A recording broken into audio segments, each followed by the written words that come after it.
Welcome to the I-20 Sports Talk, an interview-based podcast where you listen to former international student athletes and their experience playing college sports in the United States. We are here today with Aeron Dellosa, who will be sharing his journey to Canada. And yes, you heard it right. I said Canada because this episode will be just a little bit different than what you are used to hear here. But I mean, podcast is all about storytelling.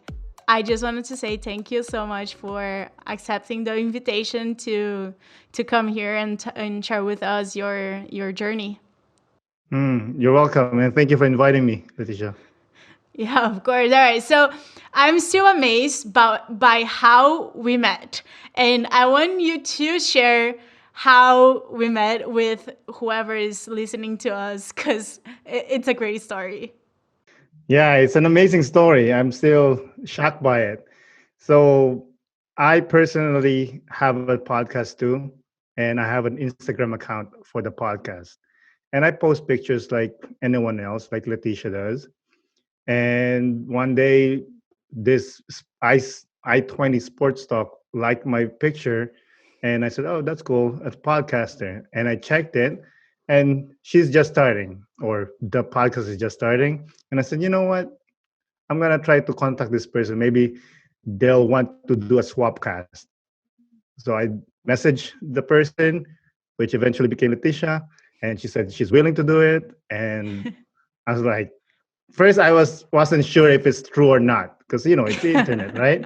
Yeah. And then you message back again. I said, okay, I think this is true. I think this is gonna happen. And then eventually we're on a Zoom call talking.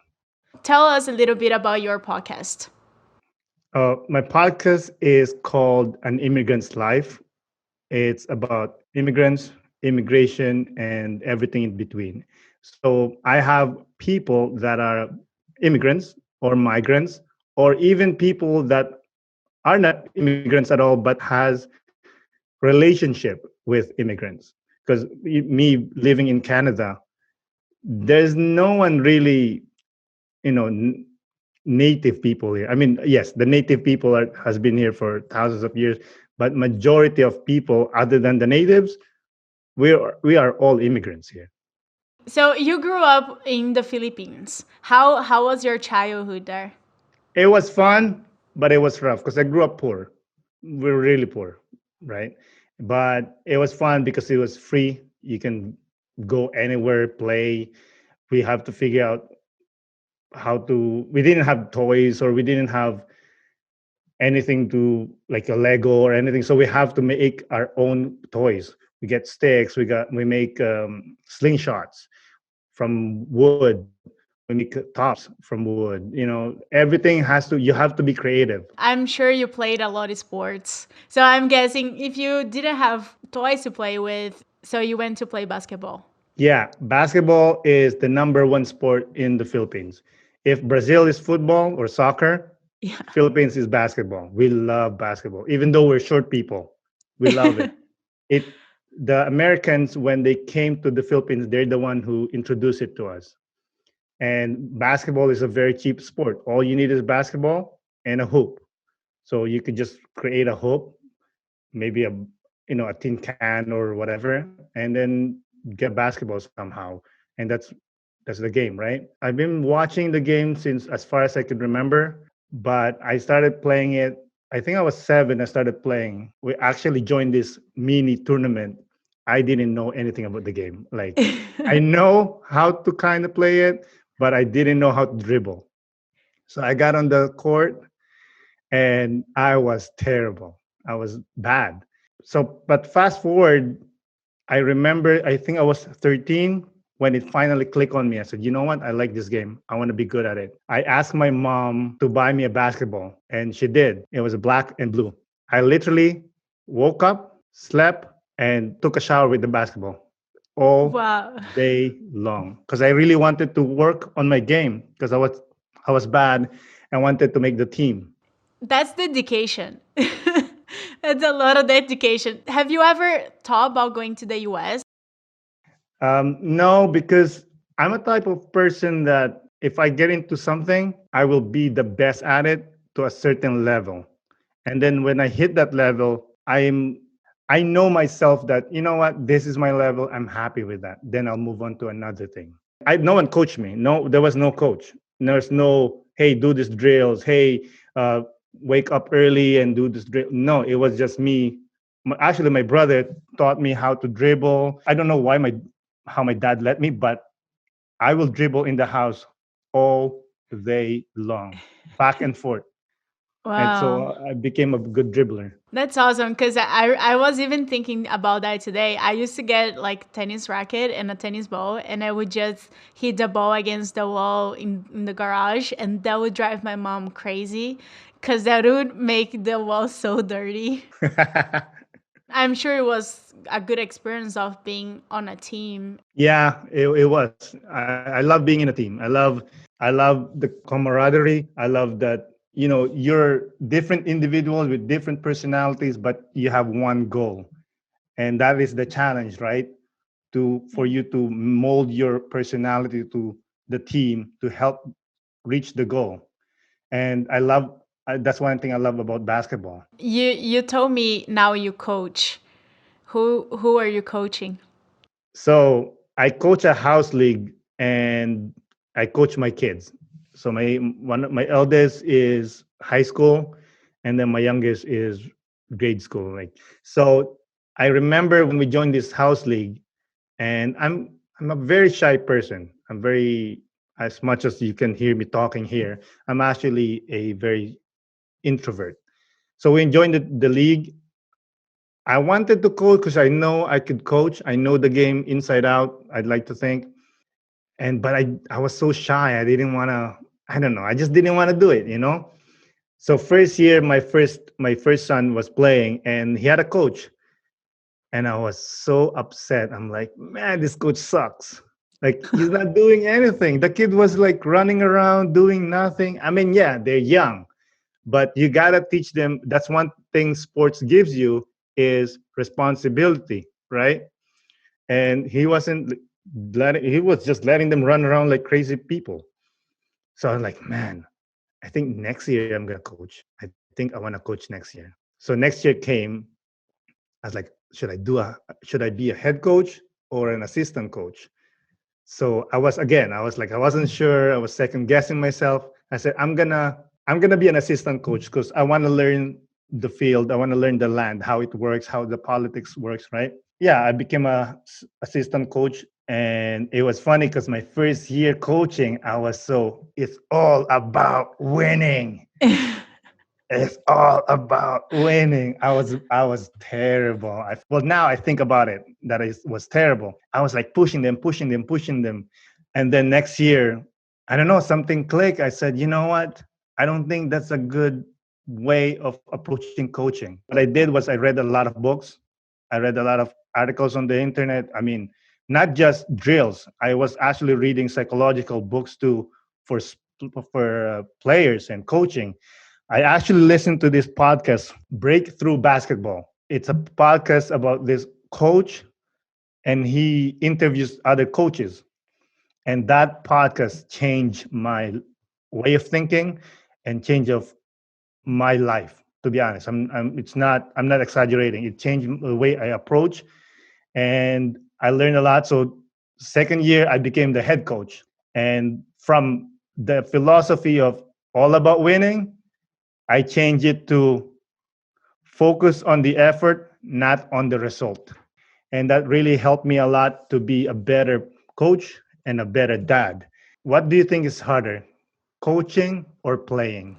Oh, coaching for sure. I coached my old school, the one I played for in Hawaii. I would always tell the head coach like, "How can you do this for so many years?" I would literally bite all my nails. I couldn't handle. I was so anxious every single time. I don't know. What do you think? Hey, what's up? I hope you're enjoying this episode. Make sure to follow the I2N Sports Talk on Instagram and stay tuned for all the amazing stories that are coming up. Every week is a new journey. Coaching. Coaching is the hardest. 'Cause like you said, you have to make these people believe that you know you have the key. And I don't know with your level, but what if you're coaching someone that is a higher level than you? They could just like, what are you talking about? Exactly. I'm number one and you're 10. Why would I listen to you, right? With basketball, I get anxiety attacks all day long. Because like, Yes. do the thing. But but again, with the help of reading the books for psychology, that helped me calm down. I'm not yelling at my players. It's more of like, hey, you're letting us down. You're not doing your job. If you cannot do the job, I have people that can do the job, I'm pretty sure. So it's either you step up or you don't step up. You gotta let me know. I remember watching basketball and even like college basketball. If the other player is down, like their teammates, they spring to help them. And it always amazed me because I mean, I play tennis, it's an individual sport. Of course, you have a team when you play college tennis, but like I was always so amazed by the reaction because they literally spring to the player, and I always admire that. Yeah, I don't know who started that. I know which coach started that. And that's one thing that I also like that I try to teach to the kids is they point. If somebody passes them the ball and they score, they always point. They Yeah. point to say like, "Hey, good job" or "Thank you." So I Oh, I like that did not know idea. that. Yeah. So next time you watch basketball, they'll do one of these. It means they're saying thank you to the guy that passed the ball. That's very cool. I have never heard of that. I tell my kids, my team, think of us like a box of Lego. Okay, there's the big piece, there's the small piece, there's the medium piece, there's one that goes on the top, there's one in the middle. It doesn't matter. What matters is everyone matters. Because if you're not there, we won't be complete. Everyone has a role, and whatever that role, find that role in the team and be the best at it. I have nothing to add, honestly. Like that was so good because that's exactly like how coaching is. Yes, coaching is harder, but you get more from it. Coach, yeah, playing, you score 30 points, it was awesome, you're the MVP, you win the championship, that's cool. But coaching is, it's like you plant a seed and that thing grow. Nothing compares to that. Just be close to your players, because the more you close, the more they will respect you, the more they trust you, the more the crazy things you say. Oh, by the way, if you hit the ball this way, actually the ball will go faster. And they're like, that's not true. But if they trust you, they'll just do it without a question. I honestly have seen that happening very often because I think the coach started I don't know, dedicating more and thinking more how the coach can help the player, and they just become close.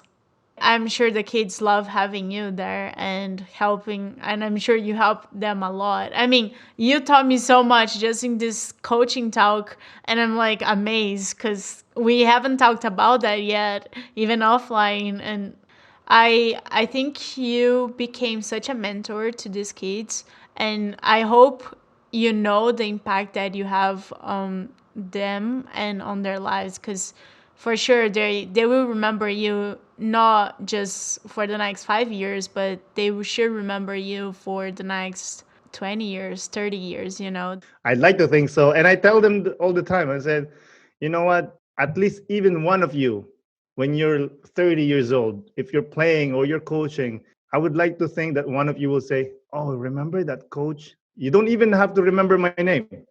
I just want you to remember what I teach you. That's all I care about. Remember, focus on the effort and not on the result. And I'd like to think that it sticks, because coaching is such a grind, but man, it is worth it.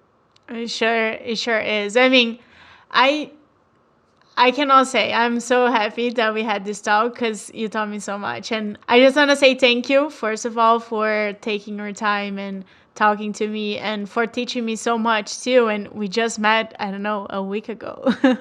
Yeah, you're welcome. You're too kind. You're too kind. Again, these are not my ideas. I just copied it from smart people. I'm just repeating it. No, but you're a good learner then. You're a very good learner. So I wanted to play a little game with you, the ping pong game. To finish up, I say a word and you say what comes to your head. Okay, cool. All right, ready? Favorite drink? Beer, Favorite sport? basketball, Basketball team? Chicago Bulls, 1990s. Family? Oh, love. Hobby? Cycling in the summer and podcasting all year long. Yes. I wish I could.